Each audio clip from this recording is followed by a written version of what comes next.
예, 반갑습니다. 제가 잠깐 기도하고 시작하겠습니다. 사랑의 하나님 감사합니다. 저희를 주님 안에서 주님의 자녀 삼아주시고 또 진리를 깨우쳐 알게 하여 주시며 날마다 진리를 바라보며 살아가게 하시니 감사합니다. 우리 하나님의 말씀은 진리이고 우리 예수님이 길이요 진리요 생명이십니다. 우리가 주님만을 바라보며 이 한 평생 살아가는 저희들 되게 하옵소서.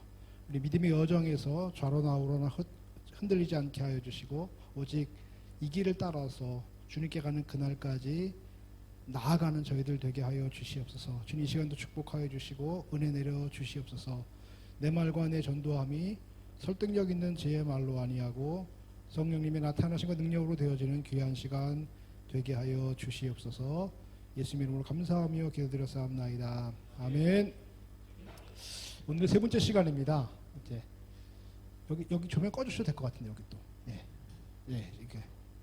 이게 더 괜찮으실 거예요. 오늘 주제는 성경 전능하신 하나님 말씀이라는 것이고요. 우리가 저도 그렇고 저는 사실 모태신앙이 아닙니다. 제가 올해 나이가 51인데 한국 나이로 저는 모태신앙이 아니고 그냥 어쩌다 보니까 교회를 다니게 된 사람이고요. 대학에 들어가면서 과연 내가 다니고 있는 교회 성경이 진짜냐를 제 나름대로 한번 진리가 무엇인지를 탐구해 보려고 하다가 이 창조학도 공부하게 된 것이고요.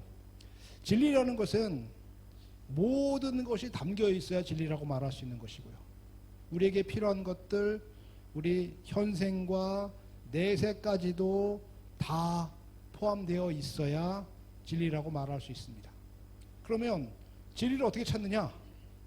사실은 어떻게 보면 어렵습니다. 왜? 수많은 사람들이 자기가 맞다고 얘기하니까요. 그런데 진리를 찾는 것은 방법을 좀 알아야 돼요. 우리 예를 들자면 우리 유교 사상 공자 맹자 있잖아요. 그 맹자라는 책에 보면 이런 말이 있습니다. 세상 일도 다 모르는데 귀신의 일, 영의 일을 어떻게 알겠냐 이렇게 돼 있어요. 그럼 그 책은 완벽한 책이 아닌 거죠. 또 예를 들자면 마호메트, 이슬람교 말하죠. 이슬람은 마호메트 이렇게 말하죠. 자기는 신의 대리자다라고 얘기하죠. 자기가 신, 진리라고 말하지는 않아요. 자기가 대리자다라고 얘기하죠. 그런데 우리가 믿는 성경의 예수님은 이렇게 말씀하시죠. 내가 곧 길이요 진리요 생명이니. 사실은 그렇게 말하는 게 쉬울까요 어려울까요? 내가 진리야. 이건 아무나 할 수 있는 말이 아니에요. 그러면 쉽죠. 예를 들어 유교에서 찾을 게 아니라 진리라고 말하는 사람이 있다면 그 사람이 맞는지 틀리는지만 찾아보면 되겠죠. 그게 맞으면 그 사람 말이 맞으면 거기가 진리인 거예요. 거기가 진리인 거죠. 그분의 말씀이 이 성경에 들어있죠. 성경의 가장 중요한 인물은 예수님이잖아요. 그리고 한번 그런 것들을 하나 둘씩 살펴보려고 하고요. 저도 성경을 탐구했고요. 저 말고도 윗세대 수많은 사람들이 성경을 탐구했습니다. 그런 것들을 좀 보여드리려고 합니다. 가족에게 줄 수 있는 가장 귀한 선물 가지고 있는 사람, 행복한 사람일 것이고요. 다른 사람에게 또 마찬가지겠죠. 저도 오늘도 제가 이거 끝나면 3시에 남부침례에 가서 또 강의를 해야 돼요. 얼마나 제가 행복한지 몰라요. 그렇죠?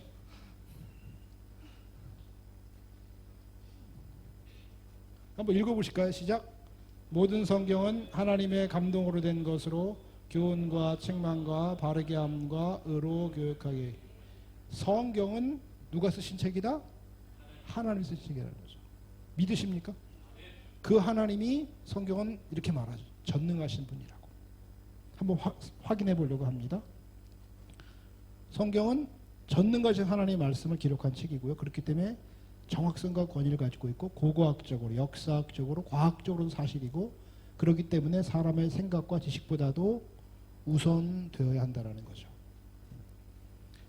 자, 목사님들, 신학자들 그리고 하나님을 사랑하는 많은 사람들이 성경의 한 구절 한 구절을 깨닫기 위해서 노력을 많이 해요. 창조과학도 성경을 좀 더 깊이 있게 공부하려고 하는 것 뿐이에요. 다음번에 이야기했지만 예수님이 수많은 기적들을 행하세요. 그런데 예수님이 하루는 벳세다 지역에서 맹인을 고치세요. 근데 보통 예수님은 이렇게 말씀하시죠. 나사로야 나오너라 하면 나오는 거예요. 한 번에 끝내시죠. 그런데 거기서는 맹인에게 안수하세요. 그리고 물어보세요. 뭐가 보이냐? 이렇게 대답해요. 사람들이 보이나이다. 나무들이 걸어가는 게 보인다고 얘기해요. 그래서 예수님이 다시 안수하세요. 그랬더니 밝히 보였다고 돼 있어요. 거기서만 2번에 고치세요. 예수님 그때 영역이 좀 안 좋으셨나? 왜 한 번에 못 고치셨지? 이게 미스테리예요, 사실 신학자들한테도. 그런데 그거는 과학으로 보면, 의학으로 보면 너무나 은혜가 됩니다. 그렇게 한 구절 한 구절 알려고 노력을 한다라는 거죠. 그 이야기는 다음 달에 해드릴 거예요. 동방 박사들처럼 적어도 인생에 한 번 정도는 진리를 탐구해야 하지 않을까요? 한 번, 인생에 한 번 정도는. 동방 박사들이 이렇게 돼 있죠. 별을 보고 매우 크게 기뻐하더라. 메시아의 그 별을 보고. 그들이 평생 메시아가 언제 올 거야? 근데 그 별을 본 거예요. 메시아를 발견한 거죠. 그때 매우 크게 기뻐하더라. 강조의 강조죠. 최상급의 강조였습니다. 언제? 진리를 발견했을 때.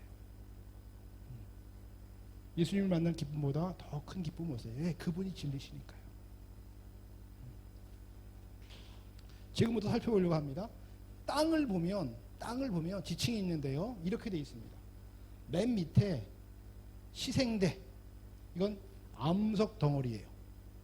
그 다음에 그 위에는 지층이 뚜렷한데 화석은 아주 드물게 발견돼요. 이거를 원생대라고 부르는 거예요. 지질학자들이. 왜 그런지는 몰라요. 땅을 보니까 맨 밑에는 암석 덩어리, 그 위에는 지층은 분명한데 화석이 거의 안 나와요. 그래서 그걸 원생대라고 부르는 거예요. 지질학자. 그리고 나서 갑자기 이게 선캄브리아기고요. 고생대 캄브리아기 때 갑자기 수많은 종의 화석이 한꺼번에 나와요. 왜 그런지를 몰라요.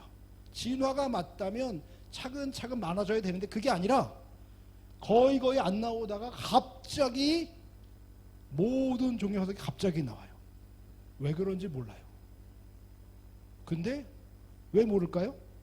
이때 살았던 사람이 없으니까. 그리고 이때 기록된 책이 없으니까. 그런데 이때 기록된 책이 한 권 있어요. 한 권 있다고. 이거 딱 한 권 있어. 창세기 1장에 기록되어 있어요. 1장은 이렇게 기록되어 있습니다. 한번 읽어볼까요? 시작. 태초에 하나님이 천지를 처음 창조하셨습니다. 그때는 2절에 보시면 육지가 드러나지 않았었어요. 그냥 모든 게 물속에 있었어요. 처음 창조했을 때는. 그런데 창조 3일째 이렇게 됩니다. 무치, 육지가 드러나라 하시니라고 되어 있어요. 그러면은 창조 3일째 육지가 생겼어요. 물이 엄청나게 흐릅니다. 지층이라는 것은 물의 흐름 때문에 자갈, 모래, 진흙이 쓸려내려 생기는 게 지층이에요. 창조 3일째 지층이 형성돼요. 왜? 육지가 드러났으니까. 근데 그때는 동식물이 창조되기 전이에요. 육지가 드러난 다음에 3일째 그때 요거 육지가 드러나고 난 다음에 식물이 창조가 돼요. 화석이 나올 수가 없겠죠. 근데 이때 이후로 노아 홍수 때까지 약 1500년 정도 화석이 아주 드물게 생길 수가 있죠. 왜 지층이 그런지 몰라요. 성경을 대입해 보면 너무나 딱 맞아요. 창세기 1장은 지어낸 얘기가 아니라는 거예요. 있는 그대로 써놓은 거예요. 있는 그대로. 근데 있는 써놨는데 땅을 보니까 땅도 성경과 그대로 일치하더라는 거죠. 어떤 책에도 이야기가 없습니다. 성경만 이야기가 나오는데 성경과 지층이 일치하더라는 거죠. 캄브리아기 대폭발합니다. 이게 바로 노아의 홍수 때라고 볼 수 있는 거예요. 노아 홍수 때 수많은 동식물들이 갑자기 매몰된 거죠. 진화론자들도 말이에요. 진화가 빅뱅을 일으켰다라고 얘기해요. 원래 이렇게 되면 안 되는 거란 말이에요. 진화가 맞다면 차근차근 화석이 나와야 돼요. 점점 더 많아져야 되는데 그게 아니라 진화가 빅뱅을 일으켰다. 왜? 땅을 보니까 그렇게 나오니까 얘네들도 부정할 수가 없는 거예요. 왜 그런지 몰라요. 성경을 대입해 보니까 정확하게 성경과 일치하는 거죠. 그 다음에 창세기 1장에 보시면 좋은 걸 얘기를 해보려고 해요. 좋은 거. 듣기 좋은 거. 보기 좋은 거. 맛이 좋은 거. 기능이 좋은 거. 좋은 것들은 절대 우연히 생기지 않습니다. 요거 뭐 기능 좋잖아요. 빨간 불빛도 나오고 왔다 갔다 옮길 수도 있고 그렇죠? 이거 우연히 만들어질 수 있을까요? 누군가의 지혜와 지식으로 만들어지는 거죠. 뭐든지 좋은 것들은 결코 우연히 되지 않습니다. 우리 아이들이 피아노를 쳐요. 꼬마 애기들이 피아노 모르는 애들이 막 꽝꽝꽝꽝 쳐요. 자기 엄마는 듣기 좋을지 모르지만 남들은 시끄러운 거예요. 애기들이 크레파스로 막 스케치북에 낙서를 해요. 자기 엄마는 보기 좋을지 모르지만 남들이 볼 때는 보기 좋지 않아요. 왜? 지식이 없으니까. 듣기 좋은 것도 우연히 되는 게 아니에요. 좋은 것들은 결코 우연히 되는 게 아니에요. 이거는 말기 암 환자 유튜버입니다. 화가인데요. 이게 그림처럼 보이세요? 사진처럼 보이세요? 화질이 이게 저 뒤에 보시면 뒤에 거 보시면 저게 사진처럼 보이세요? 그림처럼 보이세요? 자기가 자화상을 그린 겁니다. 저게 제가 마지막만 캡처한 거예요. 보기 좋은 거는 결코 우연히 되는 게 아니에요. 그렇죠? 제가 이거 2년 전에 3월 15일 날 비로봉 정상에서 찍은 거예요. 마지막 올라가는 계단이에요, 이게. 뒤에 보시면 더 이쁘게 나옵니다. 멋있죠, 그렇죠? 제가 이거는 한 7, 8년 전에 새벽에 비로봉에서 일출을 찍은 겁니다. 보기에 좋죠.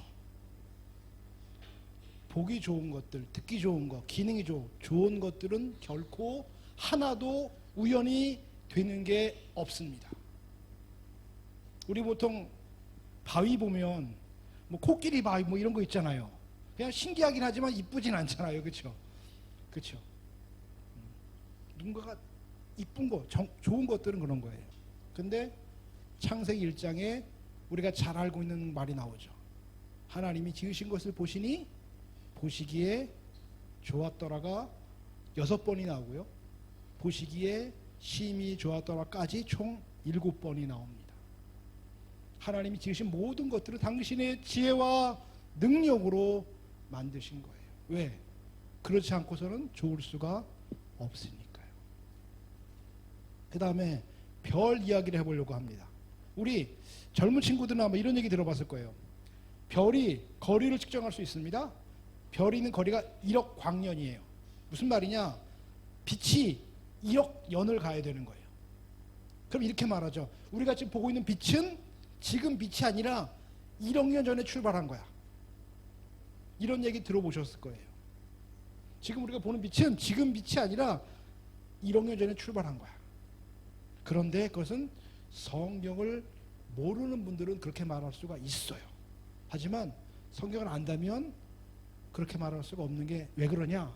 하나님이 별들을 만드신 목적이 뭐냐? 별들을 만드시고 땅을 비추게 하신 거예요. 하나님 만드신 게 모든 게 보기에 좋았다 그랬잖아요. 그럼 밤도 보기에 좋았어야 되겠죠. 그런데 밤에 만약에 별이 없어요. 달만 있어요. 근데 그 달은 한 달에 한 번은 금음달이 돼요. 그러면 새카만 어둠이에요. 그럼 밤이 어땠을까요? 제가 대학에 들어갔을 때 하고 싶은 게 한 가지가 있었습니다. 낭만적인 거, 밤기차 타는 거. 얼마나 낭만적이에요. 그래서 친구들과 함께 대학교 1학년 때 원주에서 부산 가는 밤기차를 탔어요. 11시 반 기차 탔어요. 1시간은 재미가 있었어요. 막 친구 떠들고 얘기하고. 근데 1시간 지나니까 너무너무 지루한 거예요. 왜? 밖에 아무것도 안 보이니까. 제가 다시는 밤기차 안 탑니다. 밤은 새카매면 결코 아름답지가 않아요. 그러면 밤도 아름다우려면 이렇게 돼야 돼. 무슨 말이냐 이게? 이 두 청년이 에베레스트 맞은편에 촐라체라는 봉우리에 암벽 등반하는 거예요. 수직절벽은. 지금 하루에 못 올라가니까 그 수직절벽에서 자는 거예요. 올라가다가 자는 거예요. 근데 얼마나 춥냐? 여름 침낭을 덮고 겨울에 밖에서 자는 것처럼 춥다라는 거죠. 그리고 수직에 매달려 있는 거예요. 얼마나 무서웠겠어요. 빨리 아침이 와라, 아침이 와라 이러지 않겠습니까? 목숨이 왔다 갔다 하는 순간이니까. 그런데 이렇게 말합니다. 이 사람 중에 별에 쌓여서 우리가 거기 떠 있는 것 같다는 느낌이 있다는 거죠. 이게 에베레스트입니다. 에베레스트 실루엣하고 별이 쏟아지는데 그건 진짜 멋있었어요. 지금 목숨이 왔다 갔다 추워 죽겠어. 아무것도 안 보여야 되죠. 근데 별이 너무 아름다운 거예요. 밤도 보기 좋은 거예요. 별을 만드신 목적이 뭐다?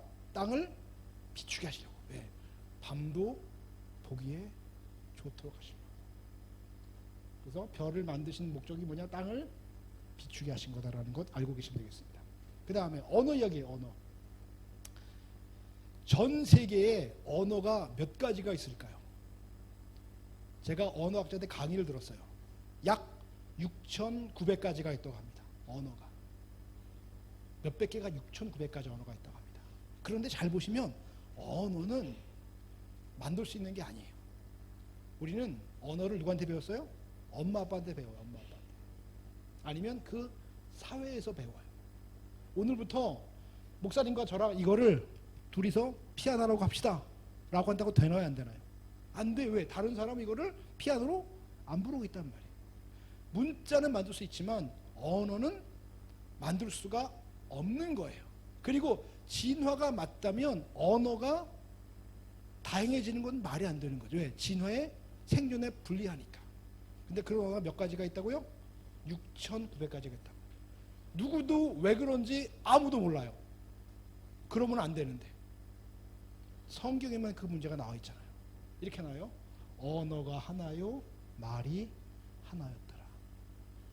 그들이 바벨탑 쌓을 때 하나님이 그들의 역사를 멈추게 하시려고 언어를 혼잡케 하셨고 말이 통하는 사람들끼리 뿔뿔이 흩어진 겁니다. 그래서 언어가 세계 분포를 보면 뒤죽박죽이에요. 비슷한 언어인데 떨어져 있어요. 우리나라 말이 저 터키 말과 비슷합니다. 어순도 비슷하고요. 이란 말과 비슷해요. 페르시아 말과. 몽고 말과 비슷해요. 근데 우리나라 말은 중국어랑 완전 달라요. 우리나라 말이 몽고랑 터키 말과 비슷하지만 통하지는 않잖아요. 그러니까 통하는 사람끼리 무작위적으로 흩어진 거예요. 그러지 않고서는 언어의 뒤죽박죽을 설명할 길이 없어요. 왜? 언어가 참 천천히 변한 거라면 옆 동네 말이 제일 비슷해야 돼요. 근데 안 그래요. 언어라는 건. 성경에만 나와 있다라는 거죠. 그 다음에 거인 이야기해요. 거인. 네피림의 후손 아낙 자손의 거인들을 보았다고 돼 있어요. 제가 지난번에 보여드린 거죠. 대퇴골뼈인데 1m 20짜리예요. 성경은 거인을 이야기하는데 뼈가 나오는 거죠. 진화론은 말해요. 작은 원숭이가 커졌다고. 성경은 말해요. 옛날에 거인이 살았다고. 설명드렸죠. 제가 골리앗의 키가 3m가 조금 안 된다 그랬어요. 제가. 땅을 파보면 성경의 내용과 다 일치한다라는 거죠. 그 다음에 이 출애굽 증거인데요. 구약 성경에서 가장 큰 역사 두 가지가 있는데 하나는 노아의 홍수 사건이고요. 두 번째가 출애굽 사건입니다. 바다가 갈라져서 거기에 백성들이 다 통과했다라는 거죠. 과연 이게 진짜일까요? 이것도 탐구하는 사람이 있어요. 바다가 갈라졌다면 한번 찾아보자라는 거죠. 성경이 진짜라면 찾아보자라는 거죠.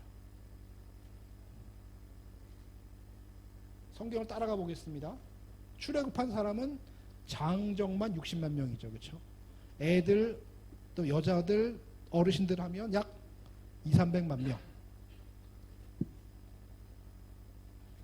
그렇죠? 보통 여기가 이제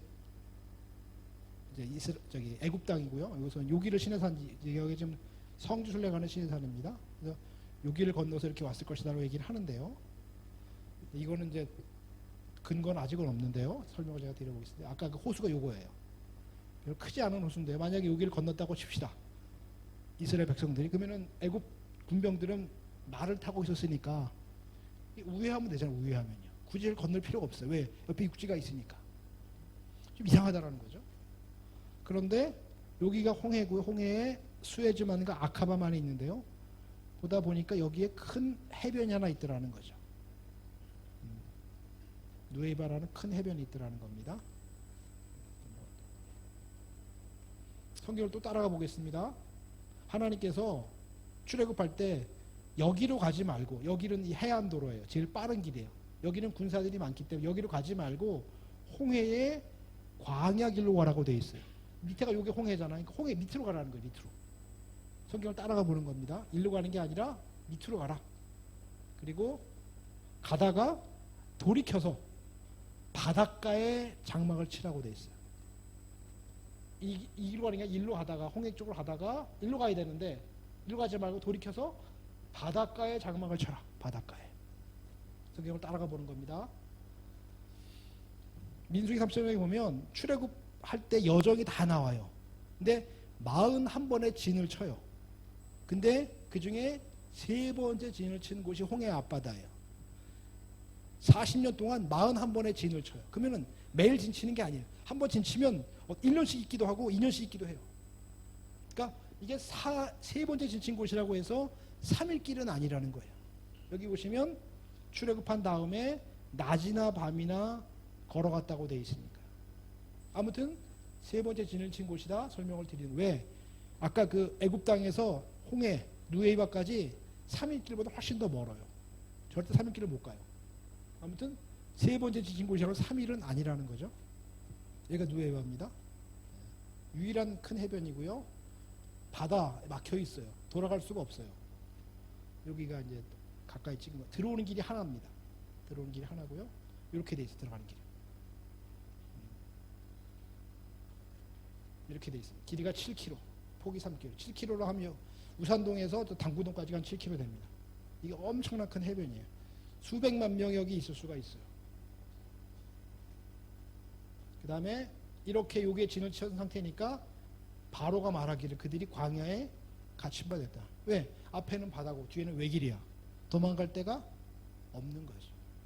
그래서 애굽 군병들을 보내죠. 모든 병거를 동원해서 쫓아갑니다. 백성들이 난리가 나는 거죠. 애굽에 매장지가 없어서 우리를 여기서 죽게 하느냐? 난리가 나는 거죠. 그때 하나님께서 이렇게 하시죠. 하나님의 사자가 그들의 뒤로 옮겨가매 구름 기둥도 앞에서 그 뒤로 옮겨갔다. 여기 출입구가 하나니까 여기만 딱 막으면 군대가 아무리 많아도 올 수가 없겠죠. 만약에 평지였다면 구름 기둥이 촐싹맞게 왔다 갔다 해야 되는데 그것도 웃기잖아요. 그렇죠? 여기 그냥 기둥이라고 했으니까. 여기는 딱 막으면 끝이란 말이죠. 지금 그쪽 지도를 놓고 성경과 찾아보는 거예요. 성경대로 되는 데가 어딘지 찾아보는 거예요. 여기밖에 없더라는 거죠. 그 동네에서. 드디어 바다가 갈라집니다. 우리는 영화를 하도 많이 봐가지고 모세가 딱 치니까 여기서 쫙 갈라진 걸로 알고 있는데 성경이 이렇게 안 돼 있어요. 동풍은 모세가 있는 쪽 반대쪽이에요. 거기서부터 밤새도록 바람이 불어온 거예요. 밤새도록. 어땠을까요? 저기가 바다가 갈라지네? 점점 더 가까이 오네? 이랬을 거란 말이에요. 물이 갈라져 바다가 마른 땅이 된지라 이렇게 됩니다.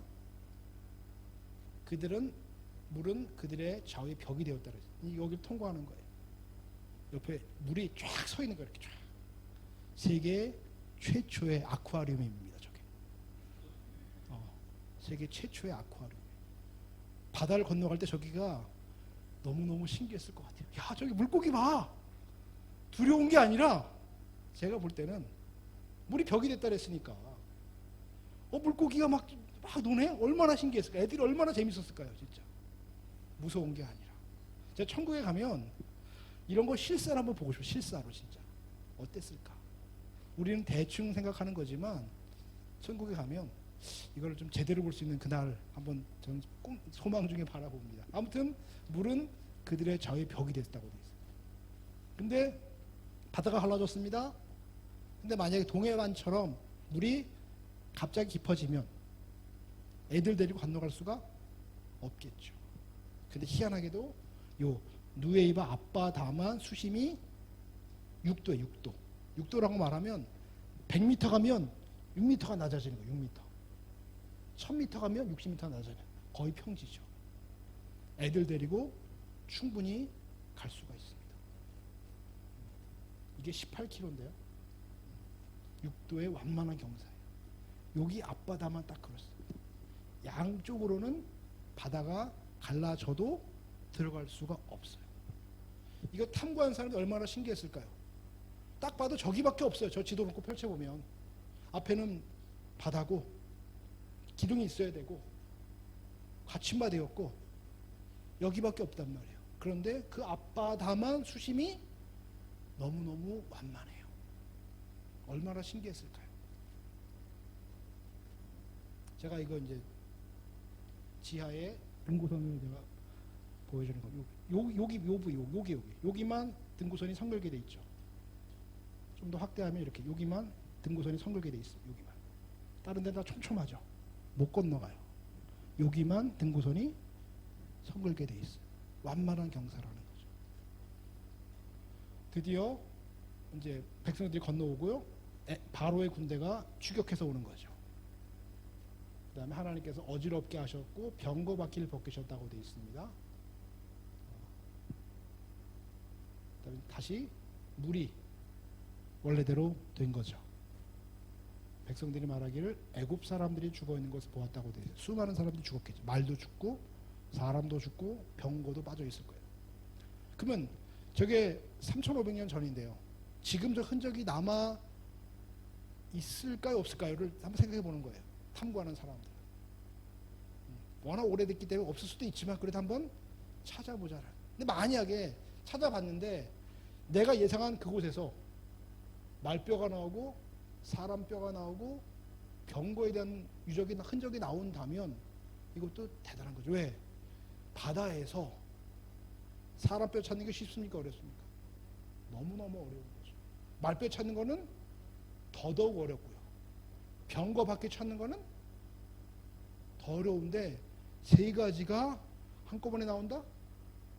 이거는 설명할 길이 없는 거죠. 바다가 갈라진 게 맞구나. 그 외에는 설명할 길이 없는 거예요. 다이버를 띄웁니다. 이 바다에다. 딱 보시면 병거 여기 박히고 병거 축이에요. 산호가 지금 매달려 있는 거죠. 이거 병거 박히죠. 이것도 병거 축. 여기 산호가 매달려 있는 거죠. 다이버를 띄운 지 10분 만에 발견한 거예요. 되게 많았던 거죠.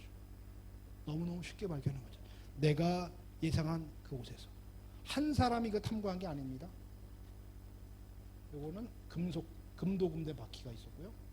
마찬가지로. 여러 사람이 지금 탐구를 한 거예요. 내가 예상한 그곳에서 나온 거죠. 여러 사람이 지금 탐구하고 있는 겁니다.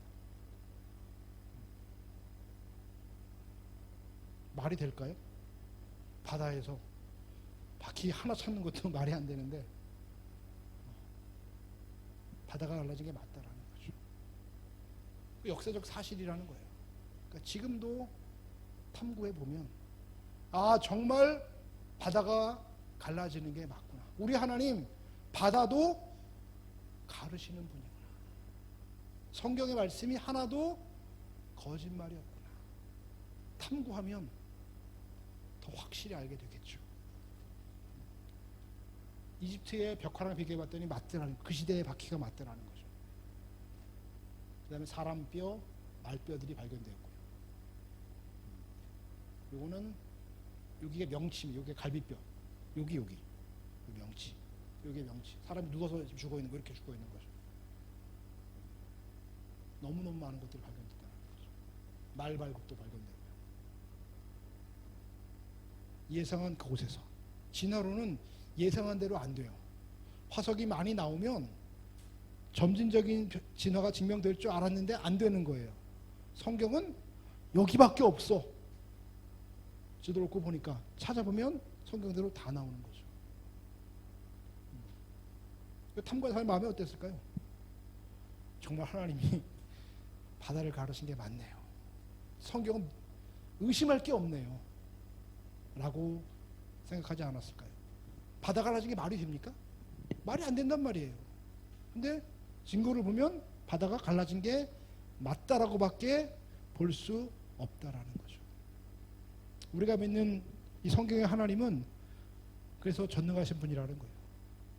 바다도 가르시는 분. 그래서 우리들이 감사한 거죠. 우리는 그분을 믿고 있으니까. 다른 거 안 믿고 그분을 믿고 있으니까 감사한 거죠. 그 다음에 홍해를 건넌 다음에 시내산에 이르게 돼요. 시내산이 어디냐? 이 말씀이 되게 중요합니다. 한번 읽어보실까요? 시작. 모세가 그의 장인 미디안 제사장 이드로 양떼를 치더니 그 양떼를 광야 서쪽으로 인도하여 하나님의 산 호렙에 이르니. 지금 모세가 바로를 피해서 미디안 땅으로 도망을 갔어요. 이들이 양떼를 칩니다. 근데 하루는 양떼를 데리고 풀을 먹이러 가는 거예요. 그렇다면 어떤 사람이 양떼 풀 먹이려고 양떼를 배에 싣고 18km를 운전해서 가서 풀 먹이고 다시 양떼를 배에 싣고 18km 온다. 이렇게 양치는 사람이 있습니까? 없습니까? 한 명도 없어요. 그렇다면 미디안 땅에서 양떼를 치다가 육지로 가다가 어디에 이르렀다고요? 하나님의 산 호렙에 이른 거예요. 바다를 건너면 안 돼요. 그러면 미디안 땅 어딘가에 있어야 되는 거예요. 호렙이라는 것은. 여기가 지금 아까 여기가 미디안 땅이에요. 그래서 바다를 건넌 거예요. 말이 안 되는 거죠. 이게. 하루에 가지도 못할 거고요. 그렇죠? 그런 배가 있지도 않았을 것이고. 그 다음에 모세 혼자 그거를 짚고 간다는 게 말이 안 되는 거란 말이에요. 그러니까 여기가 될 수가 없어 사실은요. 성경 놓고 보면은. 그리고 지금 시내산은 아무런 검증 없이 어느 날 정해졌어 사실은요. 로마의 황제가 정한 거예요. 이렇게. 거기는 평지가 없어요. 제가 매월 세 번째 주에 문막에 은혜교회를 제가 강의를 가는데요. 그 목사님이 성서 고고하게 석사를 그거 하셨고 관심이 많으세요. 얼마 전에 가셨습니다. 성지순례. 가서 저한테 하시는 말씀은 거기 아니야 이러시더라고요. 왜? 평지가 없더라는 거죠. 모세가 백성을 놓고 설교를 하는데 백성이 모일 장소가 없더라는 거예요. 거기는요. 여기가 그래서 성경을 그대로 보면 여기는 아니라는 거죠. 그분이 그러시더라고요. 평지가 없어요. 여기는요. 그리고 성경 말하는 건 미디안 땅을 자꾸 얘기하죠. 그렇죠? 요거 아까 제가 읽었던 것이고요. 모세가 미디안에서 하나님을 만나죠. 여기가 미디안, 여기 미디안. 아까 여기 건너다 여기예요. 여기가 누에이바, 여기가. 누에이바 건너야 미디안이 나오는 거예요. 여기 건너야 미디안이 나오는 거예요.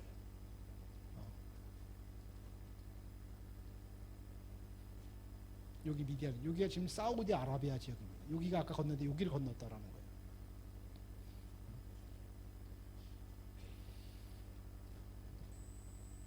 그 다음에 신약성경에 보니까 하갈은 아라비아에 있는 시내산이라고 되어 있어요. 시내산이 어디 있다? 아라비아에. 근데 아까 아라비아는 여기가 홍해를 건넌 다음이죠. 여기가 사우디 아라비아 이렇게 되어 있죠. 그러니까 이쪽에 있어야 됩니다. 미디안 땅이 있어야 되는 거죠.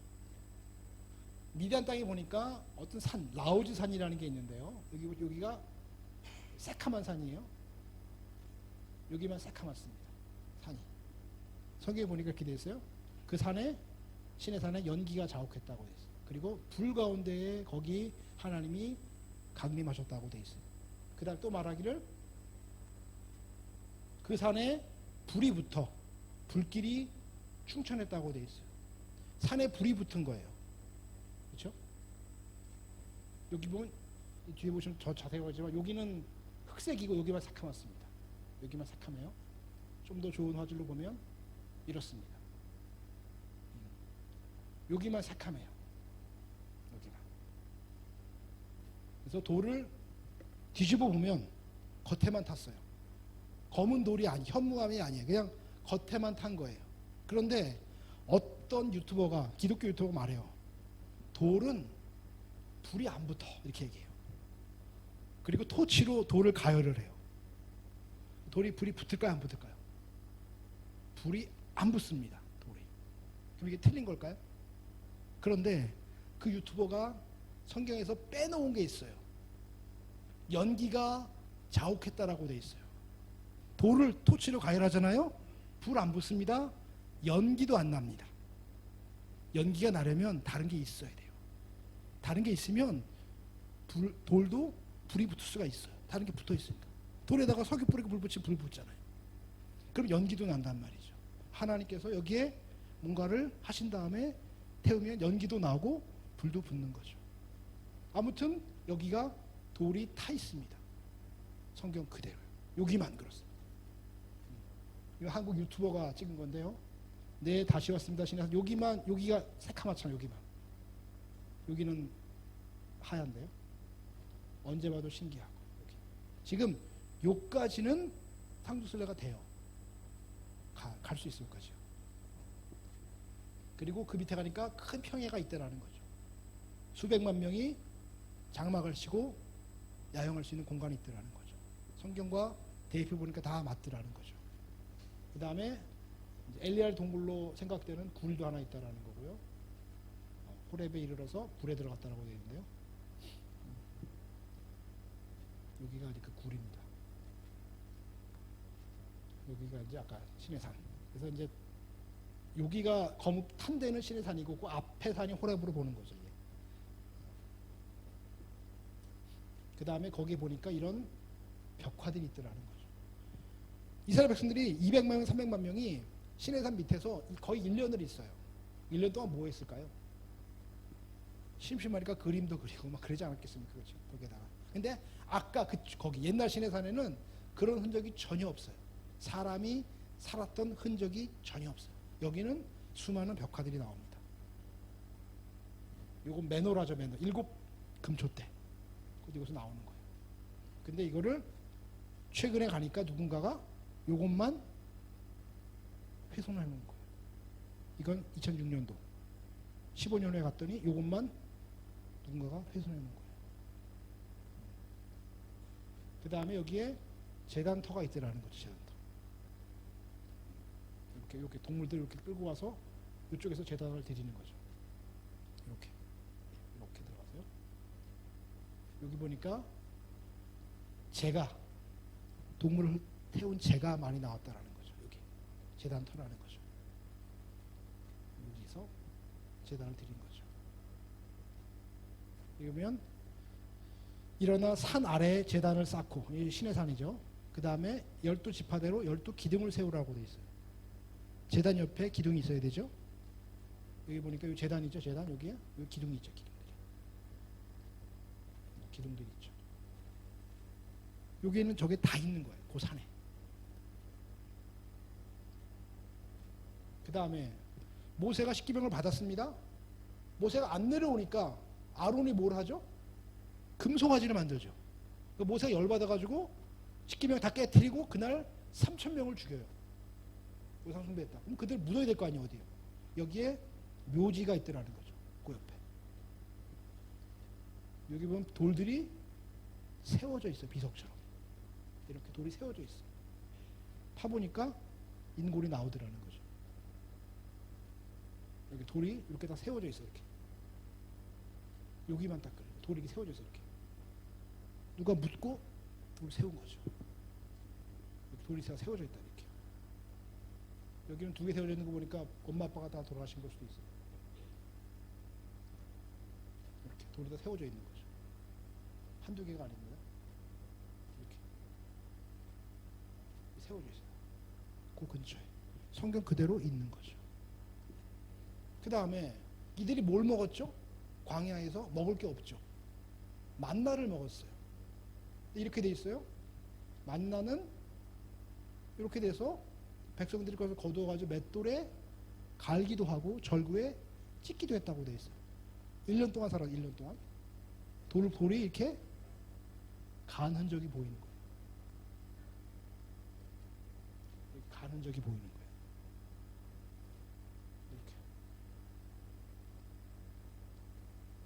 이렇게 간 흔적이 보이는 거죠.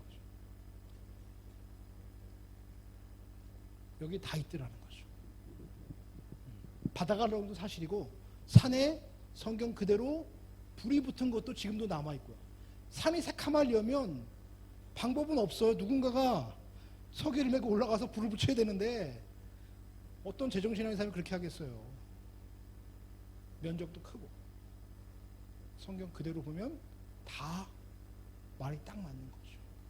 저 산이 검은 이유가 설명이 다 되잖아요. 왜 하나님이 거기 임하셨던 거죠. 찾아가 보면 다 남아있는 거죠. 이번엔 동물 이야기를 해보려고 합니다. 레위기 11장을 이렇게 시작합니다. 여호와 하나님께서 모세에게 이르시되, 이렇게 설명되어 있어요. 하나님이 지금 모세에게 말을 하는 거예요. 설명을 하는 거야. 이렇게 설명해요. 토끼는 책임질을 해. 이렇게 돼 있어요. 설명을 하는 거예요. 근데 지금까지 수많은 농부들이나 과학자들은 토끼가 책임질을 안 한다고 알려줬어요. 제가 가진 주석 성경입니다. 주석의 주석 성경이요. 토끼는 반주, 책임질을 하지 않는다. 단순히 입을 오물거리는 특징이 있을 뿐이다. 이렇게 써놨느냐?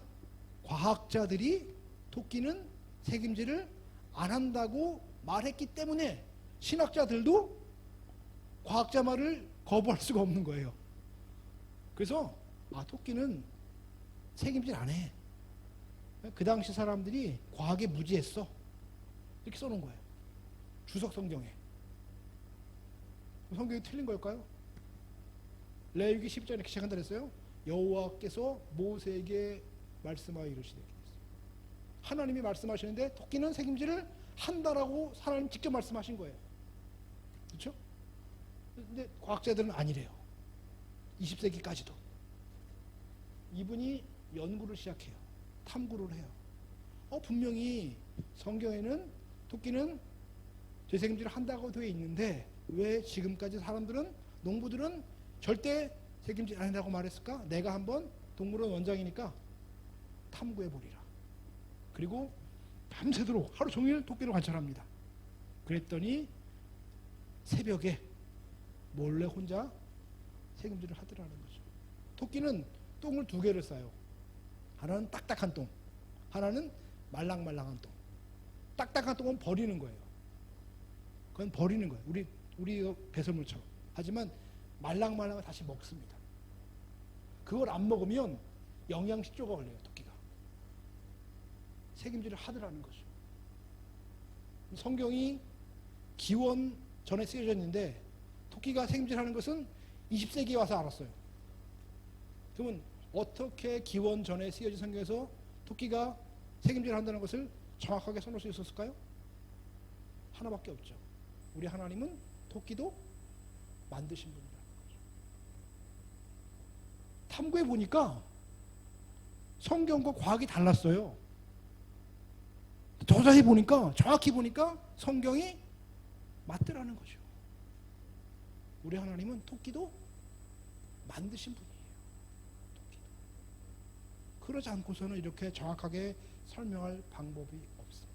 이제는 토끼가 책임질 한다라고 이제는 증명이 된 거예요. 그 다음에 매튜 머리라는 태양학의 아버지인데요. 이분이 하루는 아파요, 몸이. 병원에 입원했습니다. 아들에게 이렇게 말합니다. 아들아, 병실에 와서 성경책 좀 읽어줘. 아들 성경책 읽는데 오늘은 시편 8편을 읽었어요. 공중의 새와 바다의 물고기와 바닷길에 다니는 것이다. 바닷길, 해로. 내가 해양학자인데 바다에 길이 있어? 없는데? 성경에 바다에 길이 있다고 말했으니까 내가 한번 탐구해 보리라. 그리고 연구를 시작해요. 그리고 발견해요. 바다에 길이 있다는 것을. 북태평양 해류, 남태평양 해류, 구로쇼 난류 같은 바다에 길이 있더라는 거죠. 그래서 이 사람이 해양학의 아버지가 됩니다. 그의 묘비에 이렇게 써져 있습니다. 해로의 발견자인 그는, 해로를 발견했습니다. 이 사람이요. 대양과 바다로부터 처음으로 그 법칙을 찾아낸 천재였다. 오가며 바다를 항해하는 모든 세대 항해자들은 해도를 볼 때마다 당신을 생각하리라. 특히 성경의 시편 8편 8절이 그에게 영감을 주어서 밝혔다. 성경의 한 단어 때문에 인생이 바뀐 거예요. 성경은 있는 그대로 봐도 문제가 없다라는 거죠. 그 다음에 에돔과 바벨론에 대한 특별한 예언입니다. 구약 시대에 이스라엘 주변 나라들이 많아요. 아람, 모압, 암몬, 블레셋, 레바논, 애굽들 많이 나옵니다. 그 중에 두 나라만 예언이 특이해요. 다른 나라는 이렇게 돼 있어요. 야, 아람, 니네 망할 거야 이렇게 되어 있어요. 모압, 니네 망할 거야 이렇게 되어 있어요. 암몬, 니네 망할 거야. 근데 다 망하죠. 안 망하는 나라가 어디 있어요? 고려, 망할 거야. 이런 예언 너무너무 쉽습니다. 그런데 희한하게 두 나라, 에돔과 바벨론은 특별하게 예언되어 있어요. 이렇게 되어 있어요. 에돔, 소돔, 고모라처럼 될 것이다. 거기에 사는 사람이 없을 것이다. 사람이 안 산다라는 거예요. 요즘 말로 비교하면 경주, 신라의 수도였잖아요. 거기에 앞으로 아무도 안 살 거야. 이렇게 예언하는 거예요. 이게. 근데 그런 예언은 좀 어렵죠. 그렇죠? 그렇죠? 바벨론 볼까요? 바벨론, 거기도 소돔과 고모라처럼 될 거야. 거기에 거주할 자가 없겠고, 여기는 거처할 사람이 대대 없다. 대대. 거기는 대대로 안 살 거야. 그리고 양떼들도, 목자들도 양떼를 그곳에 쉬게 하지 않을 거야. 다른 말 표현하면 이 바벨론은 대제국의 수도였으니까요. 중국의 베이징, 거기 앞으로 대대로 안 살 거야. 똑같은 말이에요. 목자들도 그 베이징 그 땅에는 양떼를 쉬게 하지 않을 그 얘기란 말이에요. 다른 나라는 그냥 망한다고 돼 있는데 두 나라만 이렇게 돼 있어요. 두 나라만. 정말 그렇게 되었을까요? 이거 너무너무 하기 어려운 예언 아니에요? 거기에 아무도 안 살 거야. 대대로 안 살 거야. 이건 아무나 할 수 있는 말이 아니에요. 이게 에돔입니다. 에돔. 영화 인디아나 존스에 나오고요. 나라로는 요르단인데요. 여기 지금 완전히 폐허가 되어 있고요. 마을이 없어 사람이 살지 않아요. 관광객만 유적지를 보기 위해서 방문해요. 베두인들이 더위를 피해서 잠깐씩 쉰 적은 있었어요. 여기는요. 하지만 그들마저도 요르단 정부에서 유적지 보호한다는 명목으로 다 내쫓아버렸어요. 성경 예언대로 지금 거기 아무도 안 살아요. 여기 그 대대로 좀 살았었어요. 대대로 살았다고. 아람의 수도 다마스쿠스 지금 시리아의 수도예요. 암몬의 수도 암만 요르단의 수도고요. 모압의 수도 기라레셋 마을 있고 사람 살고, 블레셋 가자 지금 사람 많이 살고요. 레바논 지금도 나라 이름이 레바논입니다. 그런데 에돔에는 아무도 안 살아요. 하나님은 역사를 다 아시는 거예요. 역사를 당신 마음대로 다 이끄시는 거예요. 바벨론 아무도 안 살아요. 여기는 땅 속에 묻혀 있었어요. 1899년 독일의 고고학자 콜데바이가 발굴하기 전까지는 여기가 바벨론인지도 몰랐었어요. 왜? 위에는 황무지였으니까. 땅 속에 묻힌 거를 지금 발굴하는 거예요. 어마어마한 유적지를. 이렇게 최근까지 발굴하고 있는 거죠. 이 사람이 콜데바이입니다. 1899년부터 발굴을 시작한 사람이에요. 이전까지는 대대로 거기에 아무도 안 살았고요. 위에 황무지여서 목자들도 그곳에는 양떼를 쉬게 하지 않았어요. 어떻게 설명할 수 있을까요? 딱 두 나라 그렇게 돼 있는데 딱 두 나라가 정확하게 이렇게 돼 있어요. 우리 하나님은 역사를 다. 그리고 말씀하시는 거죠. 성경에 이렇게 써놨으니까 제발 내가 하나님인 걸 의심하지 마 라고 말씀하시는 거죠. 하나님 전능하시고 역사를 주관하시는 거 니네 의심 안 해도 돼. 왜? 내가 이렇게 정확하게 보여주고 있잖아 라고 말씀하시는 거 아닐까요? 나는 살아있는 게 맞고 나는 여전히 전능하고 역사를 내가 원하는 대로 이끄는 존재야 라고 하나님은 우리에게 분명히 말씀하시는 거죠. 에돔 아무도 안 산다. 바벨론 대대로 없을 것이다. 목자들도 양떼를 쉬게 하지 않을 것이다. 있는 그대로 예언되죠. 이렇게 예언된 책이 있을까요? 불경에도 없고요. 코란에도 없고요. 어디에도 이런 예언 없습니다. 왜? 그들이 믿는 그 신은 진짜가 아니니까요. 전능한 사람이 전능한 존재가 아니니까. 얼마나 감사한지 몰라요. 분명히 예언이 있는 거죠. 세상에 이런 종교 없습니다. 오직 성경만 이것을 분명히 말씀하고 있는 거죠. 우리가 가는 이 길이 맞는 거죠. 우리가 약하기 때문에, 연약하기 때문에 흔들릴 수 있어요. 근데 이 길은 맞는 거예요. 맞는 거예요, 이 길이. 우리 하나님 살아계시고 전능하시고 역사를 주관하시기 때문에 이런 예언 할 수가 있으신 거죠. 성경을 보면 볼수록 하나님을, 예수님을 저는 안 믿을 수가 없더라고요. 왜? 너무 분명하니까. 부인할 방법이 없는 거예요. 부인할 방법이. 저도 좀 안 믿고 싶어요. 안 믿으면 강의 안 다녀도 되잖아요. 얼마나 좋아. 3시 또 가야 되죠.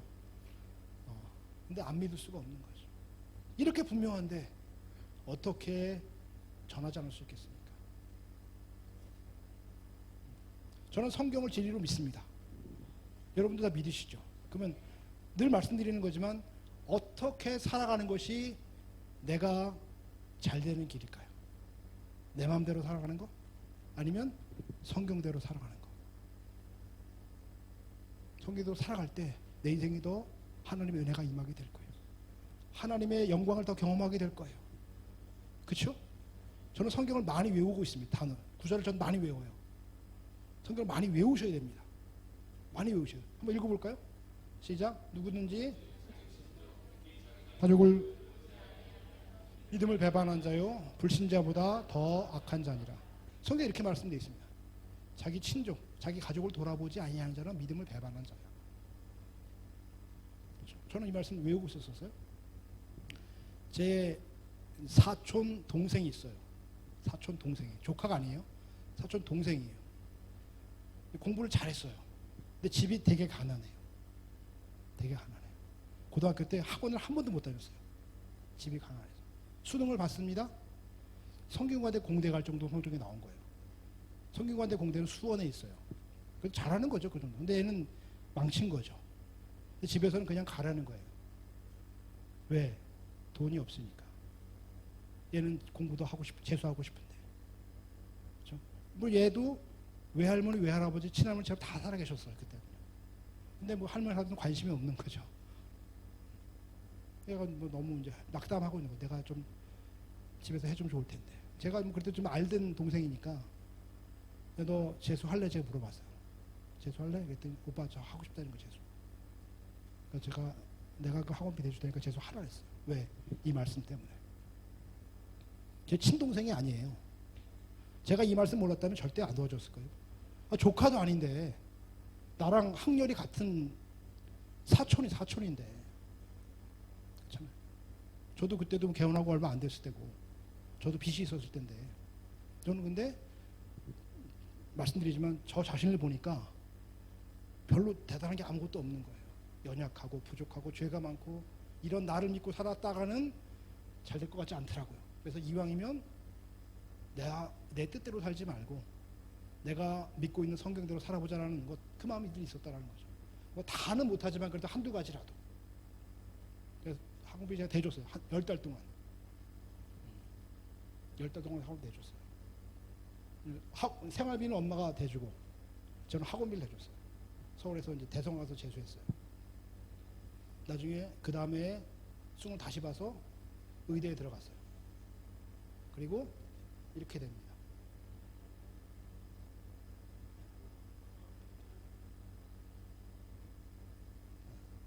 이렇게 돼요. 이 사촌 동생 얘기. 제가 이거 도와주고 나서 어땠을까요, 마음이요? 내가 다시는 안 해 이런 마음 들었을까? 아니면 하기를 잘했어. 어떤 마음이 들까 제가요? 너무 감사하더라고 하나님께. 별로 안 도와줬는데 다시는 10개월 동안 학원비밖에 제가 대준 게 없어요. 제가 10개월 동안 학원비. 하나님이 하신 거 제가 한 게 아니죠. 이 동생이 10수년 만에 지난 11월에 저를 만나서 밥을 먹자고 하더라고요. 그리고 저한테 엽서 한 장이랑 봉투를 하나 주더라고요. 저한테. 이렇게 써 있어요, 엽서에는요. 감사해요. 덕분에 제 인생이 바뀌었다고 생각해요. 그 모든 결정이 쉽지는 않으셨을 텐데요. 너무나 잘 알고 있습니다. 그럼에도 바쁘다는 핑계로 또 살갑지 못한 성격을 탓하며 감사한 마음은 한켠에 접어두고 이렇게 한참 시간이 흘렀네요. 진성이가 벌써 대학생이 된다니요. 진성이 제 아들을 말합니다. 도움받은 것 잊지 않고 항상 고마운 마음으로 살게요. 그리고 혹시 제가 도울 일이 있으면 언제든지 편하게 연락 주세요. 저한테 보낸 거예요. 그리고 봉투를 하나 주더라고요. 저한테. 이렇게 있어요. 저희 아들 이름이 진성인데요. 진성이 대학 등록금고 써주세요. 500만 원 들어있더라고요. 제가 이거 기대한 거 아니잖아요. 제가 안 받으려서 이 봉투는요. 근데 오빠 제 마음의 짐이라는 거지 자꾸 이게. 성경들 한번 해보는 거죠. 그냥 한 번 사는 인생이잖아. 한 번 사는 인생. 제가 만약 제 마음대로 했으면 제가 도와주지 않았을 거예요. 아까 성경의 이 말씀을 제가 알았기 때문에 도와준 거란 말이에요. 이 말씀을 알았기 때문에. 내가 믿는 사람이면, 내가 하나님을 정말 내 아버지로 믿는다면, 내 주님으로 믿는다면 내가 할 수 있으면 해보자. 한번 해보는 거죠. 그랬더니 하나님이 더 놀라운 경험을 하게 하신 거죠. 성경대로 살아보면 후회가 있을까요? 없을까요?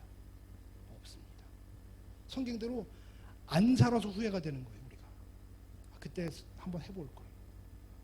우리가 지금 어떤 환경이든지 간에 작은 것 하나라도 믿음의 결단을 가지고 한번 내 뜻이 아니라 성경대로 내게 다가오는 성경 말씀이 있다면 한번 그대로 해보는 거죠.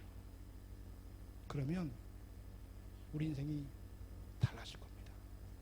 영광을 보게 될 겁니다. 너희가 믿으면 내 영광을 보리라 하지 아니하였느냐. 예수님 말씀하시는 거죠. 믿는다면 내 뜻이 아니라 성경대로 한번 살아가 보면 좋겠습니다. 하나님의 말씀에는 힘이 있습니다. 믿으십니까? 내 생각 좀 내려놓으시고, 저도 여전히 부족하고 저도 여전히 죄악된 모습이지만 그래도 하나라도 내 생각 내려놓고 말씀대로 살아가 볼 때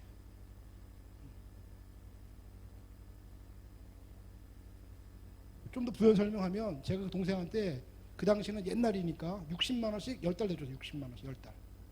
600만 원 제가 대줬어요. 근데 500만 원 주고 저한테랑 저희 와이프랑 저한테 목도리를 사주는데 목도리가 비싼 거더라고요. 원금 회수 다 했습니다. 네. 그리고 또 하는 말이 제 딸이 또 하나 딸이 있단 말이에요. 딸 대학 갈 때도 자기가 생각이 있다고 지금 저한테 또 얘기를 하더라고요. 원금 회수 하나님이 하시게 하십니다. 한번 해보자고요. 하나님 우리 손해보게 하지 않으시잖아요. 내가 말씀 붙들고 기도하고 한번 그대로 해볼 때 하나님 영광을 보게 될 것입니다. 이 땅에서가 아니면 천국에서라도. 기도하겠습니다.